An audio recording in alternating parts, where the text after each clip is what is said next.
Sir ಮಾನಸಿಕ ಒತ್ತಡ police ಇಲಾಖೆಗೆ 100% ಇದೆ.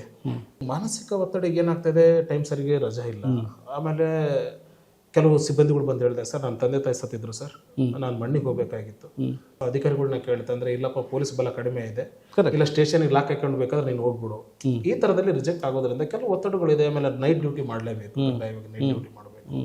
ಸೊ ಎಮರ್ಜೆನ್ಸಿ ಬೆಂಗಳೂರು ಅಂತ ಡ್ಯೂಟಿಗಳಲ್ಲಿ ಎನಿ ಟೈಮಲ್ಲಿ ಪೊಲೀಸ್ನವರು ರೆಡಿ ಇರಬೇಕು. ಸ್ಟ್ಯಾಂಡ್ ಬೈ ಡ್ಯೂಟಿ ಯಾವಾಗಲೂ ಇರುತ್ತೆ ಸರ್, ಯಾವ ಟೈಮಲ್ಲಿ ಏನು ಗಲಾಟೆ ಆಗುತ್ತೆ. ಸೊ ಈ ಒತ್ತಡ ಜೀವನಗಳು ಇರೋದ್ರಿಂದ ಸೊ ಈ ಒತ್ತಡ ಜೀವನದ ದುರ್ವರ್ತನೆಗಳು ಹೆಚ್ಚಾಗ್ತಾ ಇದೆ. ಸೊ ಪೊಲೀಸ್ ಮಾನಸಿಕ ಬಲನ ಮಾನಸಿಕವಾಗಿ ಅವ್ರನ್ನ ಸದೃಢ ಮಾಡಬೇಕು ಅಂತಂದ್ರೆ ಈಗಿನ ಪೊಲೀಸ್ ಬಲ ಏನಿದೆಯಲ್ಲ ಅದು ಇನ್ನೊಂದಿಷ್ಟು ಹೆಚ್ಚಿನ ಬಲ ಆಗಬೇಕು. ಅಂದ್ರೆ ಈಗಿರೋ 1,15,000 ಸಿಬ್ಬಂದಿಗಳು ಏನಿದೆ ಅದು ಇನ್ನೂ ಹೆಚ್ಚಿನ ಮಟ್ಟದಲ್ಲಿ ಸಿಬ್ಬಂದಿಗಳು ನೇಮಕ ಆಗಬೇಕು. ಸರ್, ಇದು ಗಂಭೀರವಾದ ಒಂದು ಆರೋಪ. ಏನು ಅಂತಂದರೆ, ಈಗ ಪೊಲೀಸ್ ಮ್ಯಾನ್ಯುಯಲ್ಲು ಅಥವಾ KSRPC ಅಂದರೆ ಸರ್ವಿಸಸ್ ಪ್ರಕಾರ, KCSR ಆ್ಯಕ್ಟ್ ಪ್ರಕಾರ ಆರೋಗ್ಯ ಹಾಗೂ ಪೊಲೀಸ್ ಇಲಾಖೆ 24 hours ಕೆಲಸ ಮಾಡಬೇಕು. ಆದರೆ ಅವ್ರಿಗೆ ಮಾನವೀಯ ರೈಟ್ಸ್ಗಳು, ಮಾನವ ಹಕ್ಕುಗಳು ಎಲ್ಲಿ?